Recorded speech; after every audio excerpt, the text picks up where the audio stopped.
Hi, good morning one and all. Today we can discuss about very important topic, that is neural control and coordination. Suppose to maintain our body homeostasis.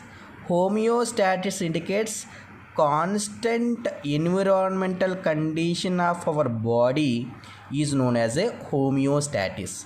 That's why to maintain the coordination between the organs and organ system, compulsory we need a integral system. What is integral system?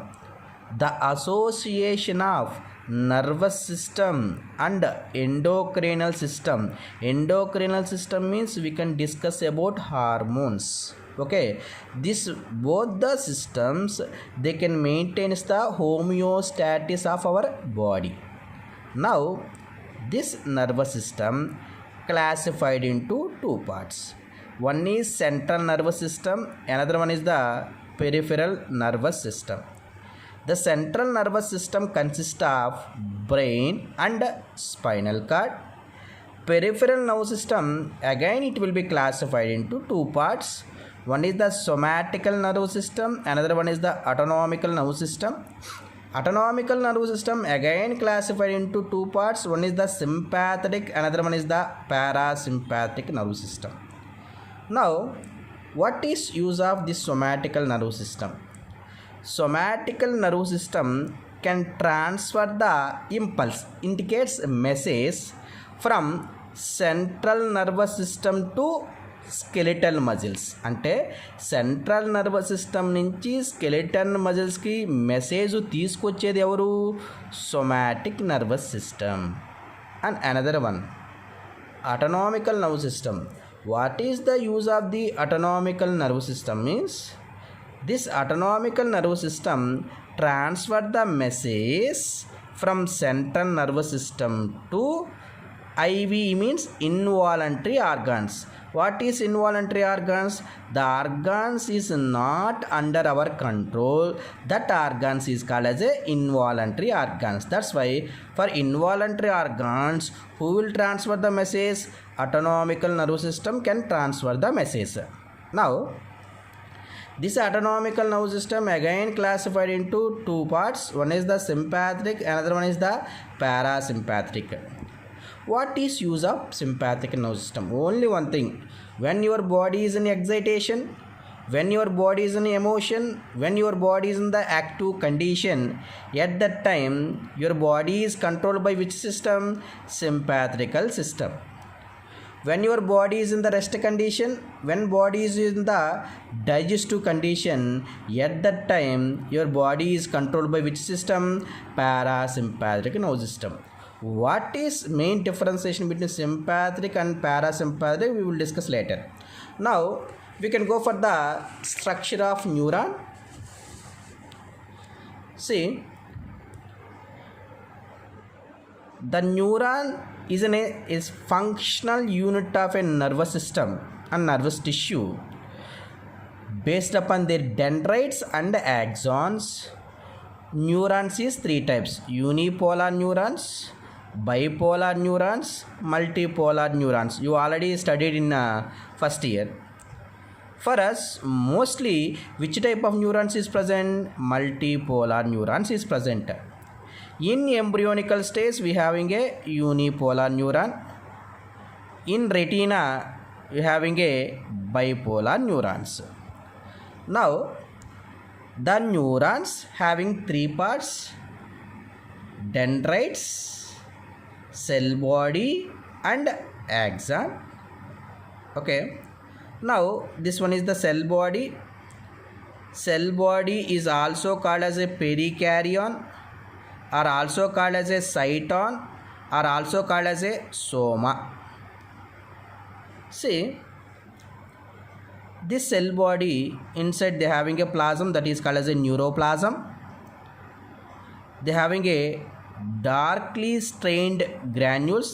That granules is called as a Nissl granules.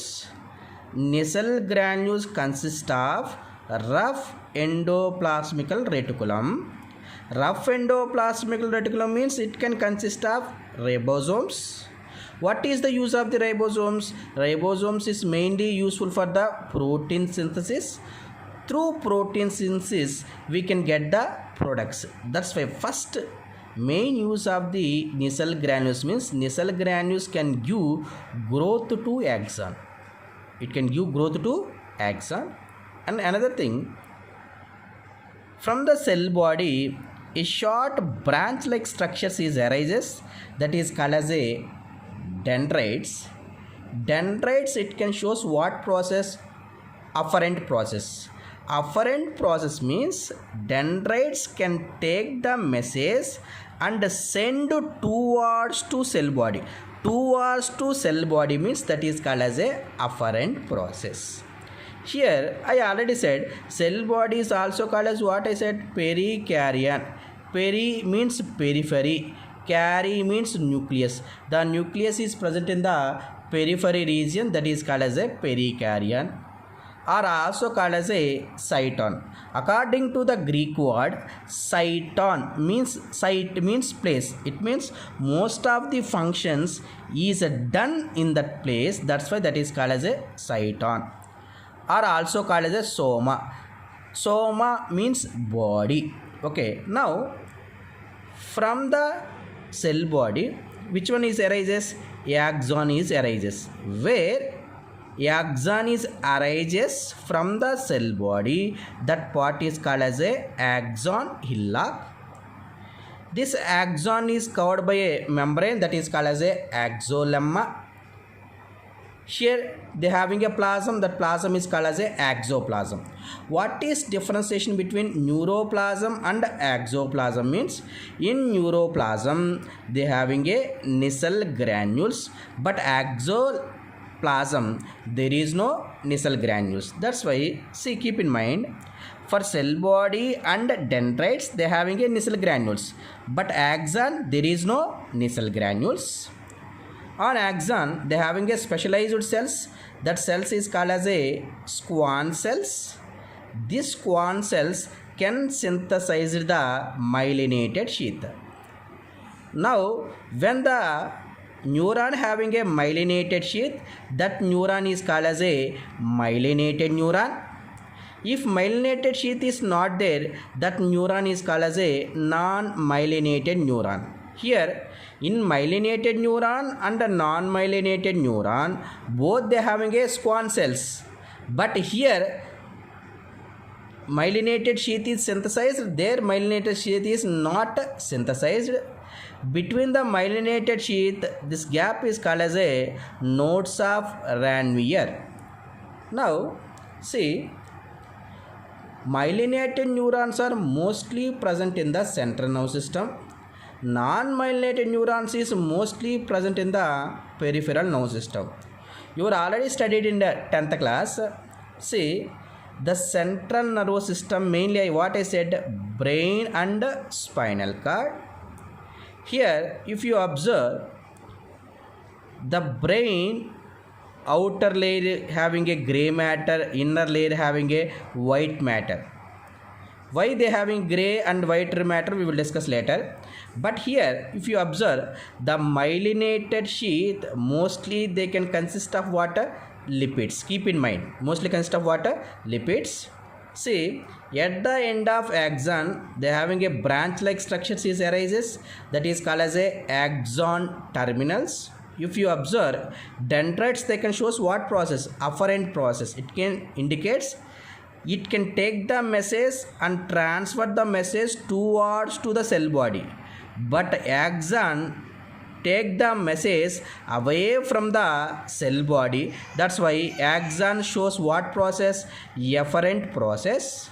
Now this axon having a branches, that is called as a axon terminals, and they having a knobs. This knobs is called as a synaptic knobs. Between the axons, this junction is called as a synapse. They having a gap, that gap is called as a synaptic cleft. and they having a fluid. That fluid is called as a synaptic fluid. In synaptic fluid, the most abundant element is the calcium. What is the use? Everything tomorrow class we can discuss how the message is formed, how the message is transferred.